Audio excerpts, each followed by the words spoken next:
Welcome to the New Books Network.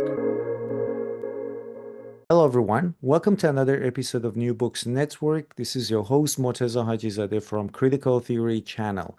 Today, I'm speaking with a very special guest about a very timely topic. My guest today is Dr. Philip Rathgeb.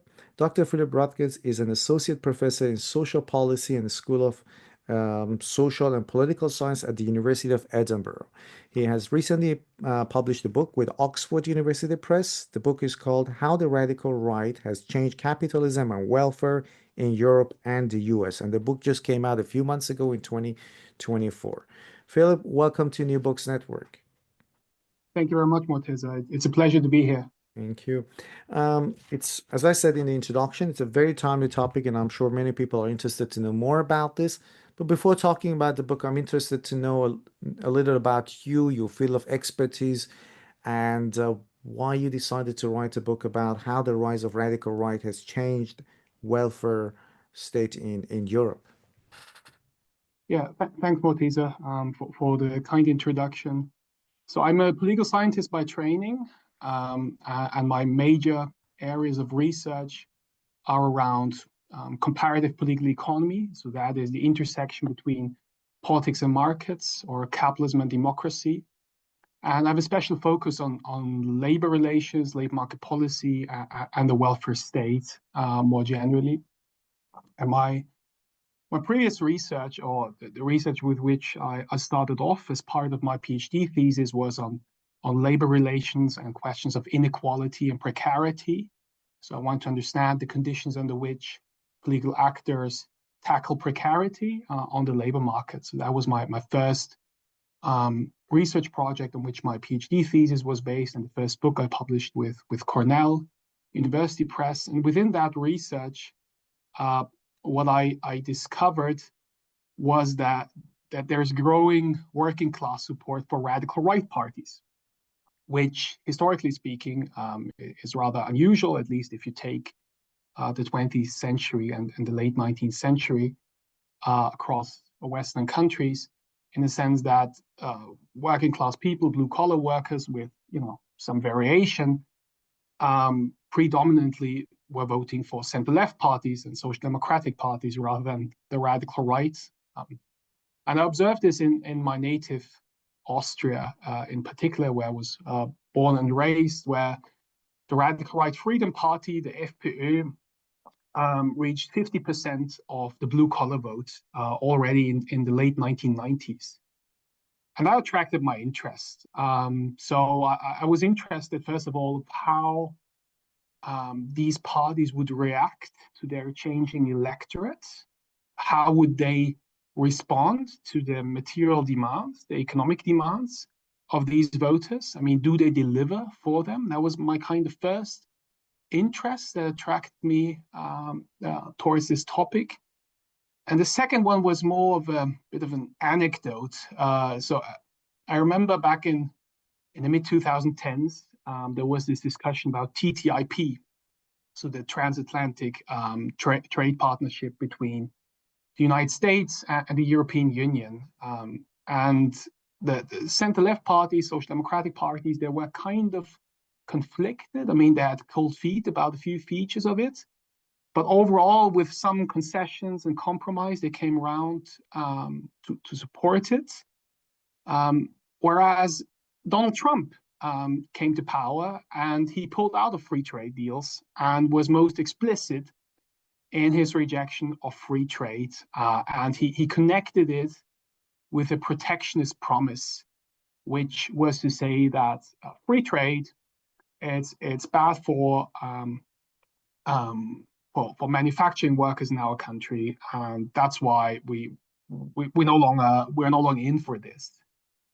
At that point, I mean, this just felt like something is going terribly wrong in a way, in the sense that if the radical right assumes that protectionist position, when center-left parties were still influenced by the legacy of a kind of market-conforming, third-way, more neoliberal-minded agenda.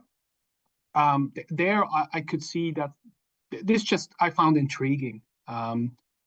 In the sense that, of course, there was always protest against free trades. We remember the Battle of Seattle against the World Trade Organizations, all of that. But these were rather fringe movements on the left, the kind of alter globalization movement. Whereas center-left parties, such as the Democrats under Bill Clinton, Tony Blair under Labour, I mean they compared globalization with the weather, right? Saying you can change the weather, you can change globalization. It's a fact. It's something you have to deal with. And then Trump was the one who more or less put an end to it. Now with tariffs increasingly on top. So all of this taken together led me to the assumption that immigration is important, but the economy is very central to the agenda of the radical right as well. And this led me eventually to write that book. This was a great, let's say, setup to this interview and the questions that I have. And you have sort of touched upon some of the issues I wanted to raise, which was this shift to more right-wing or even authoritarian governments in Europe. Not in every country in Europe, but in some countries. But to me, a few months ago when there was this election in Europe, it was surprising that even the Scandinavian countries, which were economically better off than England or or America, also saw a shift to the right-wing politicians. Why do you think this has happened? Well, you mentioned immigration, you mentioned economy, but what is the underlying reason that more and more people are gravitating towards governments that may not even they speak a populist language, but they may not even look after their constituent? So from a comparative standpoint, we could address this question by saying, okay, there is variation across countries, and this is what you touched upon, saying that there is differences between the US, England on the one hand, with rather problems of regional decline, with left behind regions on the one hand, and Scandinavia, for example, on the other, where these problems are less pronounced. However, even despite these cross-national differences, all these countries were on a similar historical trajectory. And what I mean by that is that all countries were more or less embedded from the 80s, but especially 1990s onwards, on a neoliberal paradigm. What I mean by that is a market-conforming consensus that after the fall of communism, especially what you have to do in order to reinvigorate the economy is to ensure a liberalization of markets and thereby increase cost competitiveness, in particular in a situation of competitive pressures. So what that meant was that the economy was depoliticized, right? So, and this is something we can observe as you brought up this comparison from Scandinavia to the United States, in the sense that social democratic parties, center-left parties in particular, they bought into that market-conforming consensus, and therefore there was less conflict on the economy. I remember an example again from my native Austria, where in the 1990s there was an austerity period, and one slogan of the Social Democratic Party was, so I say it in German, sparen, aber sozial, which means austerity, but in a social manner, which gives you a sense of how much the whole debate has shifted to the right on the economy. So, and in that context, I think that context paved the way for the radical right, in the sense that they could politicize issues where there is conflict, right? So if you depoliticize the economy, you create opportunities for the radical right to politicize issues on which they strive. And that is immigration, asylum, gender, the whole culture war. So that's one thing. So the salience of their topics increased, which then improved their competitive position. And this we can observe across countries because virtually all Western countries now have a significant radical right party, with the exception of Ireland perhaps, although there things are changing as well quite quickly. And the second thing, the second outcome of this acceptance of austerity was the question of how do you distribute austerity, right? So that notion of permanent austerity promoted that question. And the radical right had a coherent answer, which is to say that it's immigrants, it's ethnic minorities, they should take the price of austerity by cutting their benefits, for example, by a policy that is called welfare chauvinism, which means a policy where parties legislate selective cutbacks in the welfare entitlements of immigrants. At the same time, so that's the kind of supply side, as we call it in political science. So that's the kind of story of how party competition evolved. And at the same time, on the demand side, if we think about how the decades of socioeconomic transformation, ranging from deindustrialization, globalization, technological change, I mean, all of this came with, and then of course, the way this was handled in a kind of more neoliberal approach, all of this contributed, of course, to middle class anxieties. And the radical right doesn't win among those who have fallen, right? So they're not particularly strong among the poor, among the precarious, but rather among those who have a fear of falling, right? So that kind of fear of falling, those people who have something to lose. So they are homeowners, but maybe not homeowners in the most thriving areas. They used to have a decent job, but in the wake of deindustrialization, especially manufacturing, that's increasingly being called into question. Recently, also perhaps with the green transition, and there is clear anxieties, but also real hardship that we shouldn't ignore. So I think these are my kinds of the way I make sense of the literature, that on the one hand, the supply side has changed, the neoliberal consensus, which was good for the radical right to mobilize on their issues, and at the same time, on the demand side, where it comes to voters, status anxieties and partly also hardship, which helps us understand why these parties have been so strong in regions that have experienced decline. I mean, we can mention the Rust Belt, of course, in the United States, the north of England, the so-called Red Wall, or the north of France, or the east of Germany. So, and that's why among lower educated voters, which arguably face greater pressures from globalization, they were the ones that have been most likely to vote for these parties. Mm-hmm.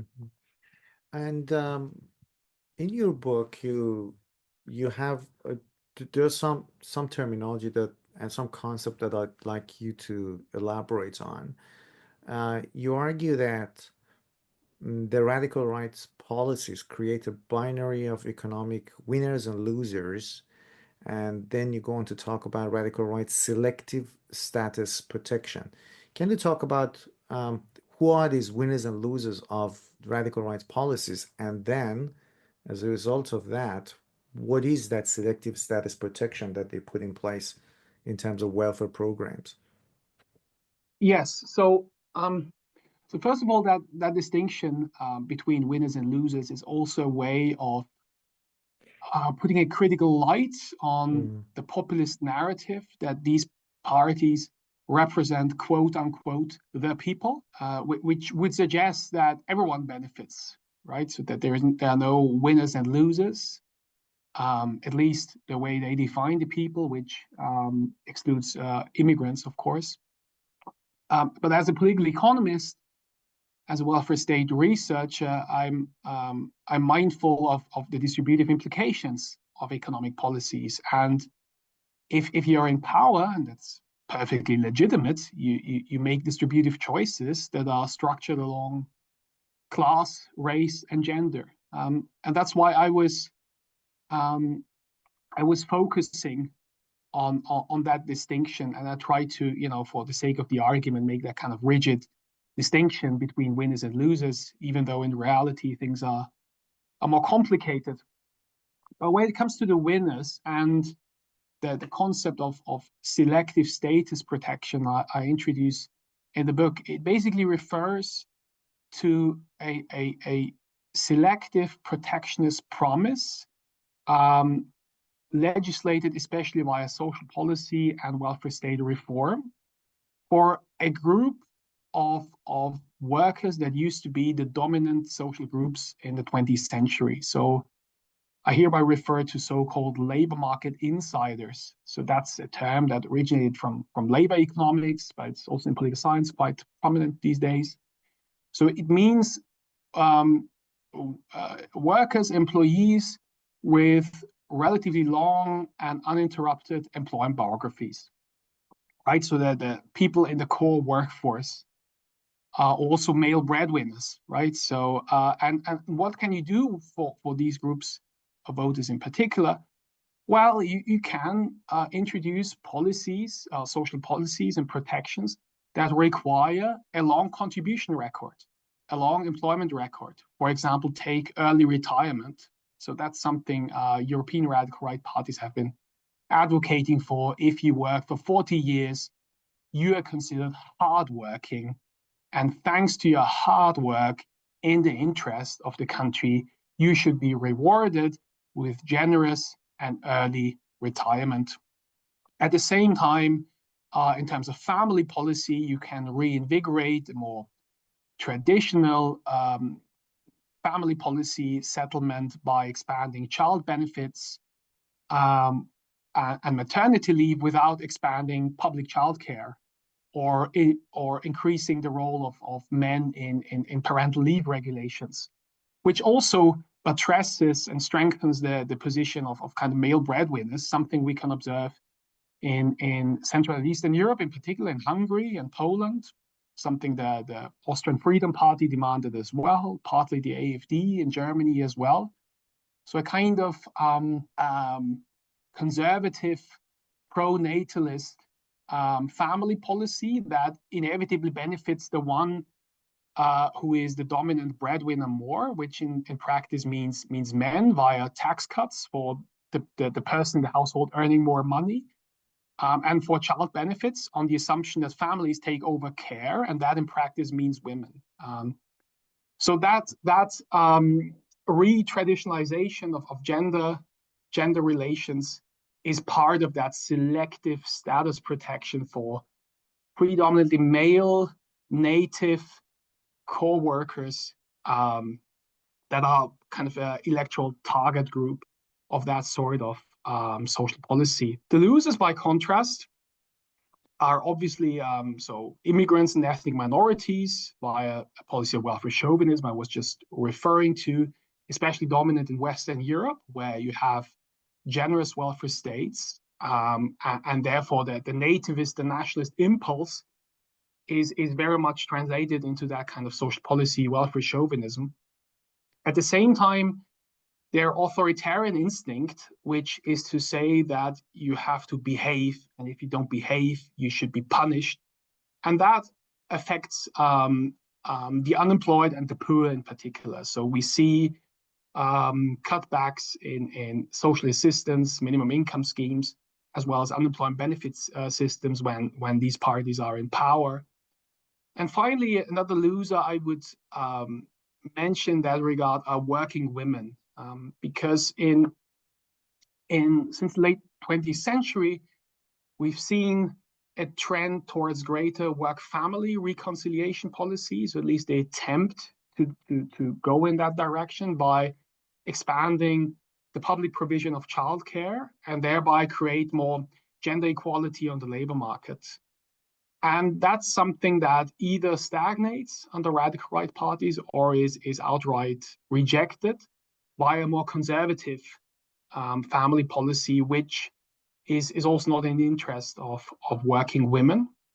So you see how these parties divide things up, and that's why the status protection I was referring to is selective in nature, because it targets only a specific group of workers, not working people more generally. And that has the potential to basically unleash wage and social dumping. Because if you promote precarious working conditions for the unemployed, for the poor, for ethnic minorities, for immigrants, you put pressure on prevailing wage levels, on prevailing collective bargaining arrangements, because they put wage pressure and social pressure on those in more stable employment relationships. So that's kind of the weak link, the contradiction that's selective status protection, is because if you don't, without intra-class solidarity, it's hard to improve the conditions for anyone within the labor market. So that's why I was emphasizing that selective nature of protectionism.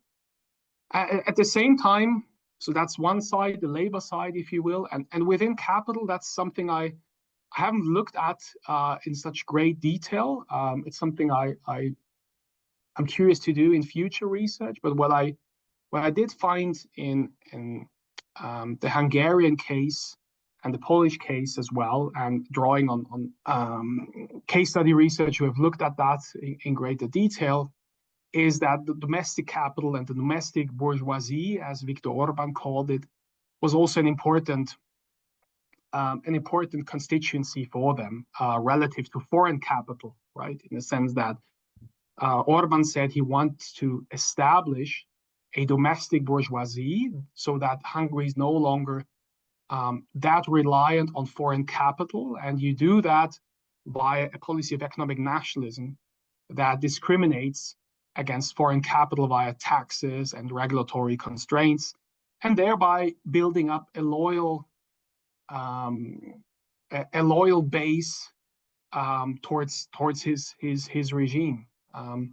So that's the capital side, and arguably something that in the American context, I mean, we've had the inauguration of Trump this week. In the American context, is right now arguably even more overt, that linkages between the radical right and capital factions. We will get to talk about that in a little while, maybe towards the end of the interview. It was quite interesting to me when you were talking about these the selective, let's say, groups of people who might benefit from these policies. You had mainly white working men rather than women. And that's one of the, but before I have another question to ask on that, but maybe before that, I should ask about, maybe I should take a step back, talk about 1980s or before 1980s, before the rise of new liberalism. There were, of course, radical right parties in 1970s or 80s. And what was their policies towards, for example, the Keynesian economic policies or the idea of class back then before the rise of new liberalism? Did they Yes, still have those nativist ideas? So at that time in the 1970s, the protagonists were the Fremskrittspartiet, the Progress parties in Norway and Denmark. And as you say, they emerged in a Keynesian context where the state exerted great levels of state intervention in the economy with high levels of regulation and protection, and high levels of influence on macroeconomic management via state-run industries, via collective bargaining arrangement, via corporatist arrangements. And the radical right was a protagonist against that. So they were the first ardent neoliberals in the 70s and 80s. So when it comes to class, I mean, the radical right more generally rejects that because, I mean, it makes sense for them. They have to neutralize and obscure class divisions as much as possible because that's not their home turf. A conversational class is something the center right and center left are more comfortable with ideologically, whereas for the radical right, their home turf is nationalism. So they need a nationalist competition in order to, or inside their countries, a kind of ethnic competition in order to strive. But at that time, they were kind of neoliberal populists, which may sound like a contradictory term in the sense that I mean, neoliberalism was an elitist idea. It was an elitist project, and populism is something that portrays itself to mobilize on behalf of the people. But back then, neoliberalism had an insurgent quality against that kind of more statist social democratic consensus of the 1970s. So they at that time the rhetoric was they mobilize on behalf of their people against corrupt elites and corrupt elites exerting too much influence on the economy, and they abuse money for their own purposes. And that's why in order to disempower corrupt elites, what we have to do is to retrench tax levels, cut welfare states, and get rid of collective bargaining in the whole industrial relations arena. And in this way, it's the market that operates, and this way we get rid of public sector waste and public sector corruption.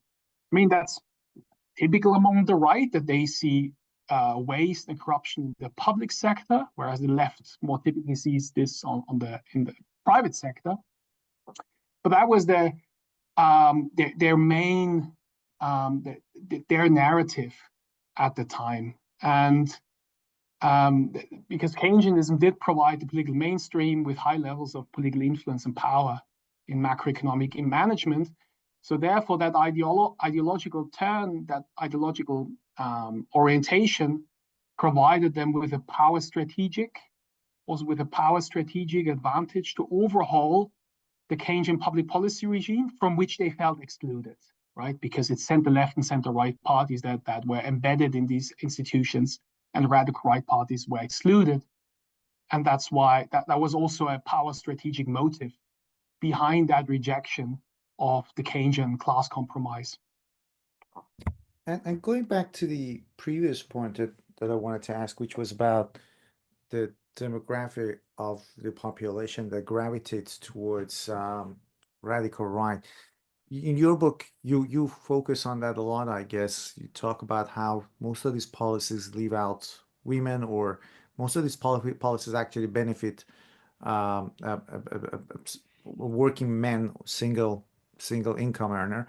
I'm interested to know, why is it that working class people, especially male or elderly male, gravitate towards radical rights arguments or policies, or let's say rhetoric of nativism and authoritarianism?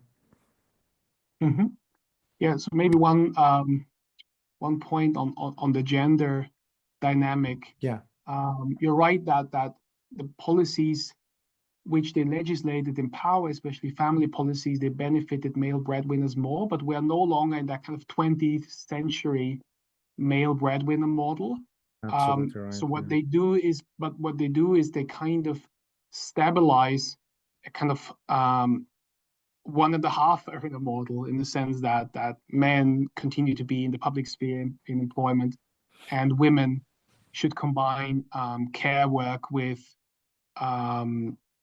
either part-time employment or full-time employment plus longer spells of non-employment in order to assume care work.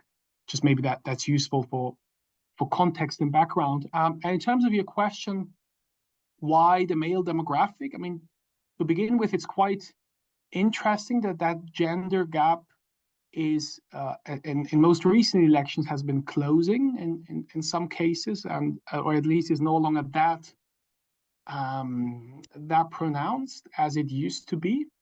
But you're right that especially in 2000s, also till mid-2010s, they were very much male-dominated parties in terms of their electorates. And one reason, of course, or one context we have to bear in mind is that they had their upsurge among these among that demographic after decades of working class demobilization.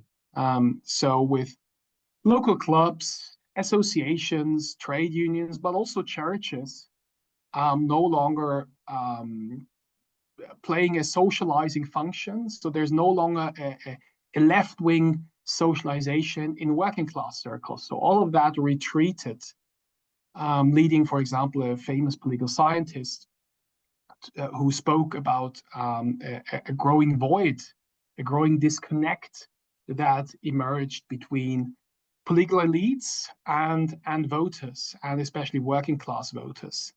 So there is still distrust and anger at big business at times, but this is no longer turned into a coherent, progressive ideology. So what this suggests is that the strength of the radical right today, it's not a short-term electoral problem. So with a few kind of electoral moves or strategic moves, you won't turn back the time and won't win back these voters. So that requires a more long-term hegemonic ambition. Hegemonic ambition in the sense of trying to change what is considered common sense. So we're really speaking of decades of change and big structural changes that turned that group of voters in that direction. To be fair, also, it's not particularly the elderly as such. I mean, male demographic, yes. The elderly, I mean, there's always cross-national variation, of course. But what is remarkable in recent elections, for example, in the US just now, but also in other European elections, is that they also won among the young in particular. So all these, the kind of conventional wisdoms we had about the kind of typical voter of the radical right voting in kind of rural suburb places with lower levels of education, but kind of a comfortable middle-class life, being male and all these sorts of characteristics, they should be taken with a pinch of salt, especially now that they've grown in size and therefore having attracted a broader electorate that goes beyond that. So, and I guess when coming back to your question about working class people, I think the transformation of the center left is crucial as well, and the decline in turnout among working class people. In a sense, I mean, so if we go back to the 1990s and 2000s, where social democrats bought into the so-called third way and the more market-conforming approach to the economy, their calculations at the time were, first of all, electoral in nature. So they sense that the blue-collar working class is in decline, so it's a shrinking electorate, and there's a growing electorate of middle-class voters, of professionals. So in order to attract that growing electorate, we should go towards the center, whatever the center is, right? It's also a kind of ambiguous term, but anyway, become more centrist, if you will. And at the same time, alongside this electoral incentive, there was also an economic incentive. So the recognition that globalization creates competitive pressures, so that's the new game in town. And in order to strive in these new global economic contexts, we have to care about competitiveness as well. And that, I think, opened a void. And where social democratic parties legislated policies that were not in the interest of many of these voters. Again, early retirement, pension cuts were arguably the most alienating policies when we think about the kind of welfare state arena.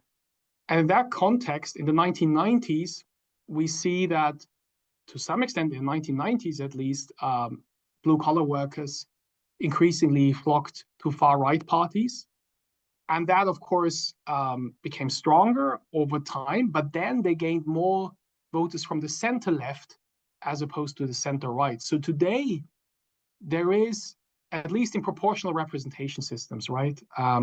There's very little movement between center-left and radical right parties. So that's why, there's all this debate about the extent to which the center-right is going to co-opt the radical right and what that means for liberal democracy, the whole competition around the culture war.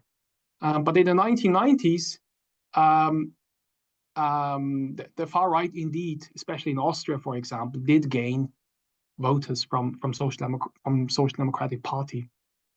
We have talked about radical right and the kind of demographics that they appeal to, and I guess you kind of corrected me as well, because I was aware, but maybe I didn't put it right in the question, that even the demography is changing these days. You can't just say white working class men as opposed to non-white working class men and women, but it's quite changing these days.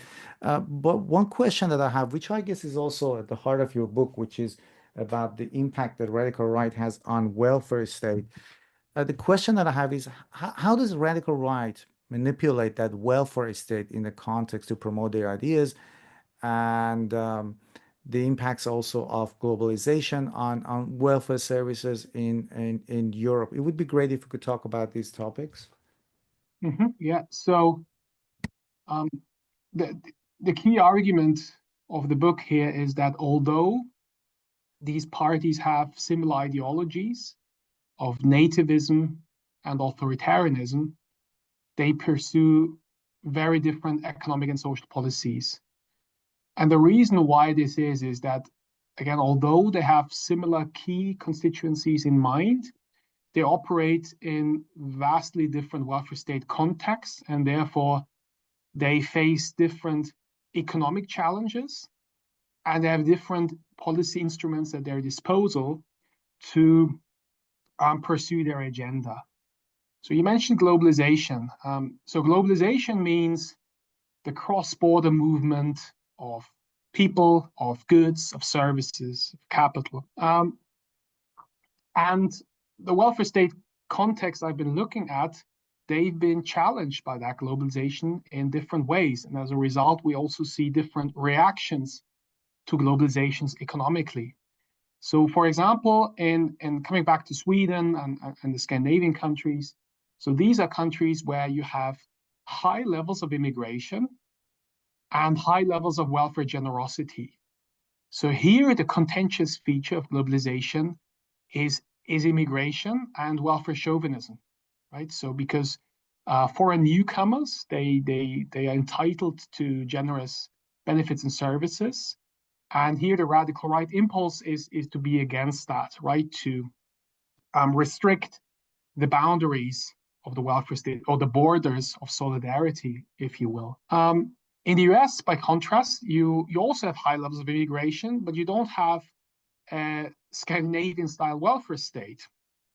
And social policy more generally is somewhat, it's racialized, and there is a consensus around low taxes. So social policy is not really at the disposal of a person like Trump, and welfare chauvinism not really salient, because for newcomers, they are not entitled to as much as they are in Scandinavian countries, for example. But in the US, the contentious feature of globalization is the cross-border movement of goods. In other words, current account deficits. So the US, going back to the 1980s, imports more goods than it exports goods. And that's been an issue that's been haunting US administrations for a long time.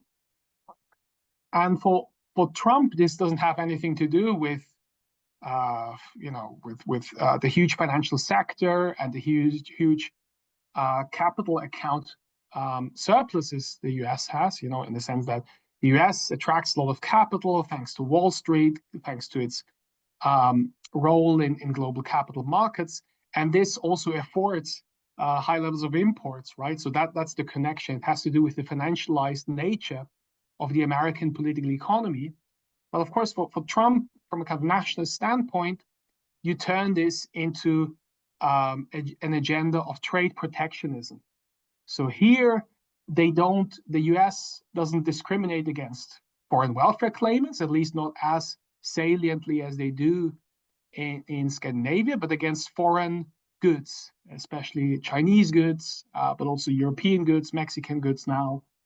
So here, the response, the nationalist response to globalization is trade protectionism, which we don't see in Scandinavia, Western Europe, where you have current account surpluses, at least when it comes to goods. And in Central and Eastern Europe, by contrast, these countries, they have been highly reliant on foreign capital.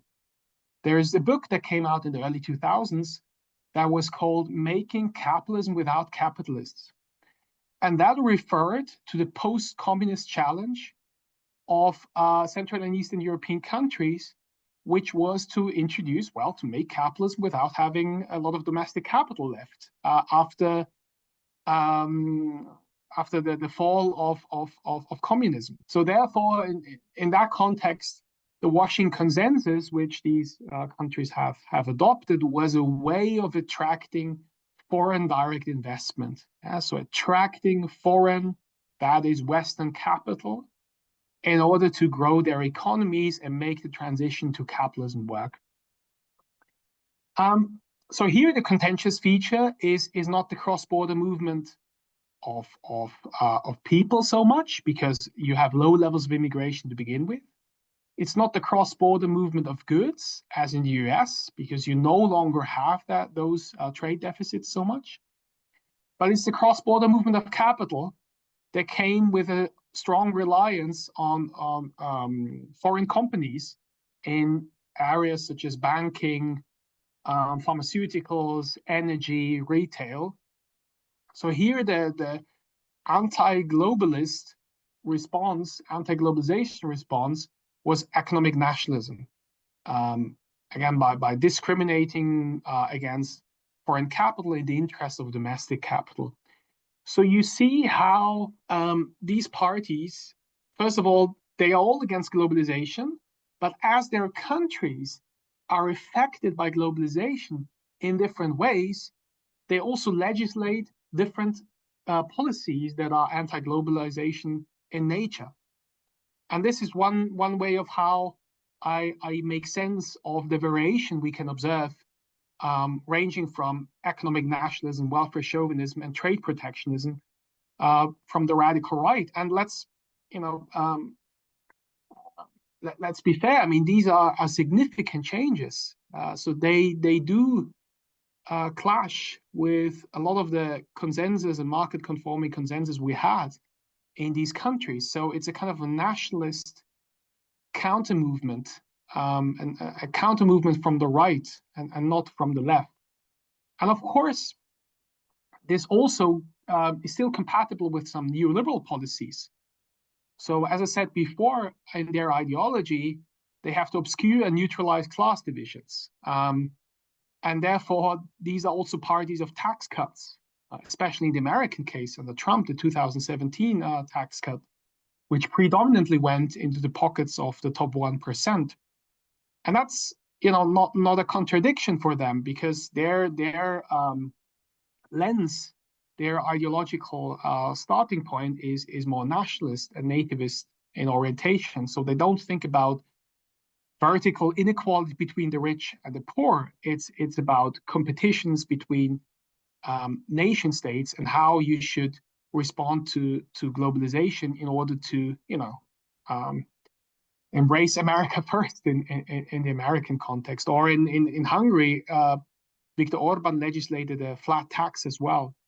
So and I think that's the kind of intellectual challenge, in a sense that if we want to grasp, if we want to understand what's going on I think it is perfectly compatible to see there is a nationalist contestation with protectionist elements against globalization, but at the same time, an radicalization of neoliberalism. You have discussed demographics, globalization, and economic policies. I'm interested to know this, if this trend, how this trend affects gender in terms of right-wing policies there. Can you talk about that aspect, please? I also in that question, I think it's useful to adopt a comparative optic. Yeah, yeah.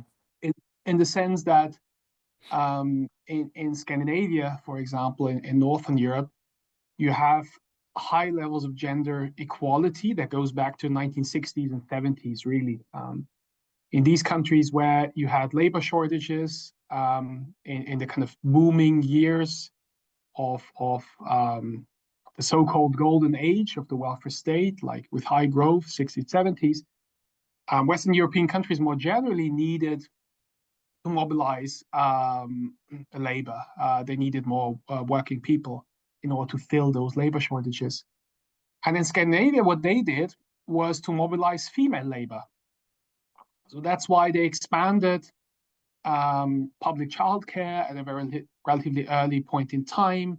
They introduced individual taxation. They later on enhanced incentives for men to assume a greater role as in parental leave regulations.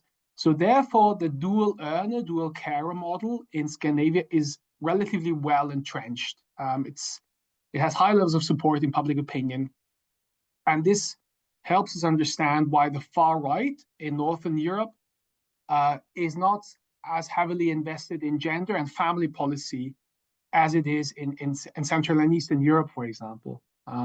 So family policy is not so much an issue among far right parties in Northern Europe when they were in power. And this contrasts with Central and Eastern Europe, where I show in the book survey data on attitudes towards family relations, where Central and Eastern European respondents have more conservative views on what gender divisions should look like, what the role of women should be in society in terms of employment.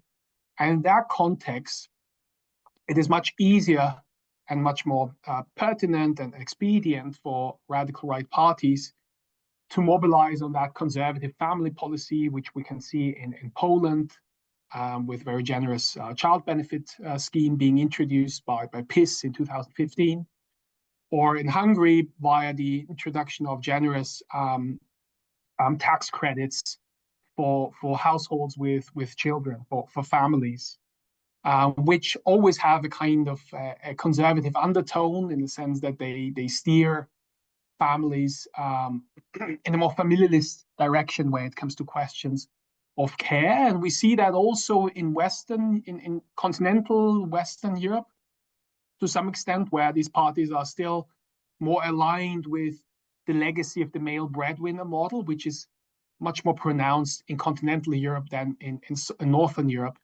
And the reason is, first of all, you have a Catholic legacy as opposed to the Protestant legacy in Northern Europe.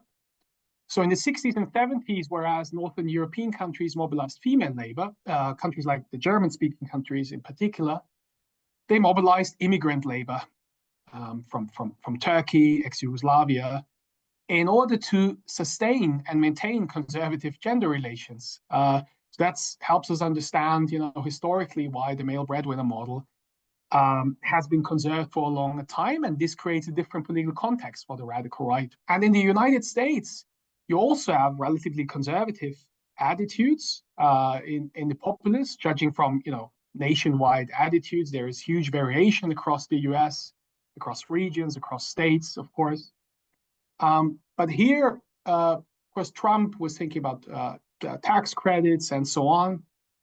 But social policy, again, is not as popular as it is in Western Europe. So that's why, given that kind of restraints you face in the American social policy, family policy expansion was less prominent and salient compared to Central and Eastern Europe, for example, where family policy expansion was the main social policy expansion we could observe under Viktor Orban and the Kaczynskis in Poland. Dr. Philip Rathgeb, thank you very much for speaking with us. I must say that there's a lot in the book that I strongly encourage our listeners to pick up and read. You have a lot of case studies, and that provides a beautiful perspective to even compare and contrast, not only among different European countries, but also between Europe and America. I do like to thank you again for taking the time to speak with us on New Books Network. The book we just discussed was How Radical Right Has Changed Capitalism and Welfare in Europe and the US, published by Oxford University Press. Thank you very much for your time. Thanks for having me, Morteza. It's been a pleasure.